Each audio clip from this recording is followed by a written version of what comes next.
ఢిల్లీ పర్యటనలో ఉన్న తెలంగాణ సీఎం రేవంత్ రెడ్డిని కలిశారు తమిళనాడు డీఎంకే నేతలు. తమిళనాడు మంత్రి K N Nehru, MP N R Ilango Revanth ను కలిశారు. డీలిమిటేషన్ కారణంగా దక్షిణాది రాష్ట్రాలకు జరిగే నష్టం గురించి చర్చించారు. ఈ నెల 22న చెన్నైలో ఏర్పాటు చేసిన జేఏసీ సమావేశానికి హాజరు కావాలని సీఎం రేవంత్ రెడ్డిని తమిళనాడు నేతలు ఆహ్వానించారు. Bharatiya Janata Party wants to settle score against South India. Why? Because South Indians are never allowed to grow Bharatiya Janata Party. Kerala, Tamil Nadu, Telangana, even Karnataka also they have defeated. They don't have any representation in Andhra Pradesh. That is why they wanted to settle a score. This is called vendetta politics. We are not going to allow government of India headed by Bharatiya Janata Party or NDA. They are conspiring against the South. I am welcoming Mr. Stalin. He has initiated this discussion. He is going to organize a meeting against all these conspiracies. Congress party in principle have agreed to attend this meeting. Then finally I have to take a permission from my high command.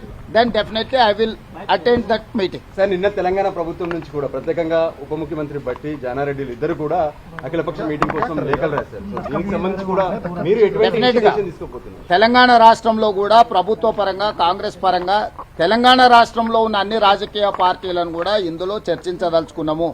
అందరు అభిప్రాయాలు తీసుకోదలుచుకున్నాము. 22 తారీఖు నాడు తమిళనాడులో మేము వెళ్ళి మాట్లాడే లోపల తెలంగాణలో సమావేశాన్ని ఏర్పాటు చేసి తెలంగాణలో ఉండే అన్ని పార్టీల అభిప్రాయాలు కూడా తీసుకోదలుచుకున్నాం. ఇది ఒక రాజకీయ పార్టీకి సంబంధించింది కాదు.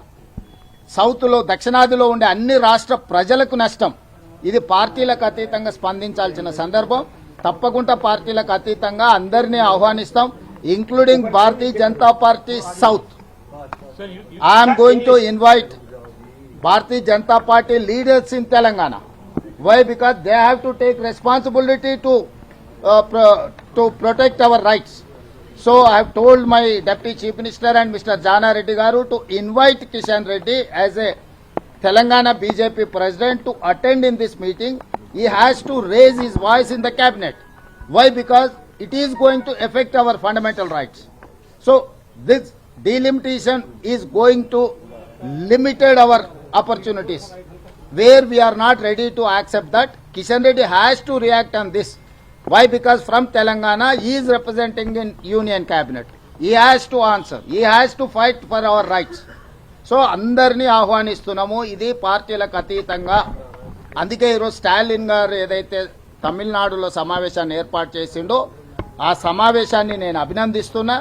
ఆ సమావేశానికి రాజకీయాలకు అతీతంగా దక్షిణాది రాష్ట్రాల ప్రజల యొక్క హక్కులను కాపాడడానికి అందరూ వస్తే బాగుంటుంది అని చెప్పి నేను సూచన చేస్తున్నా. Sir, you said that you are going to get permission from your high command. Yes, I have to take. When are you going to meet your leadership? Before 22nd, you need not worry about that. While I'm going to Chennai, I will take permission. Sir, ఖచ్చితంగా ఇది జాతీయ స్థాయిలో ఒక ఆందోళన జరగబోతుందా? South లో ఉన్నటువంటి ఖచ్చితంగా 22 తారీఖు రోజు నిర్ణయిస్తాం కార్యాచరణ ఎట్లుండాలనేది. ఇది ఒక రోజు కోసం, ఒక నెల కోసం, ఒక సంవత్సరం కోసం కాదు. 2029 ఎన్నికల లోపల జరగబోయే అన్ని పరిణామాలను ఎదుర్కోవడానికి అవసరమైన ప్రణాళికలను, కార్యాచరణను, రాజకీయ పార్టీల సమీకరణలు అన్నిటిని కూడా జమ చేయడం జరుగుతుంది. ఇవన్నీ కూడా 22 తారీఖులో చర్చించడానికి సమావేశాన్ని ఏర్పాటు చేసిండ్రు. 22 తారీఖు రోజు పాల్గొనే భాగస్వామ్య పార్టీల అందరి అభిప్రాయాలను తీసుకొని క్రోడీకరించి అందులో కీలకమైన అంశాలను ఏ రకంగా ముందుకు తీసుకెళ్లాలనో ఒక కార్యాచరణ తీసుకుంటాము. నాకు తెలిసినంత వరకు, according to my information, they have organised A meeting in Chennai on 22nd to how to go forward, what are the issues, how to make an action plan against this government of India and BJP. So we are going to, according to my basic understanding, this is my basic understanding, Stalin has called for meeting to take all party opinions. In that platform, all parties, all representatives and civil society is also going to involve in this process. We will take suggestion from even civil societies. Then we will make an action plan combinedly.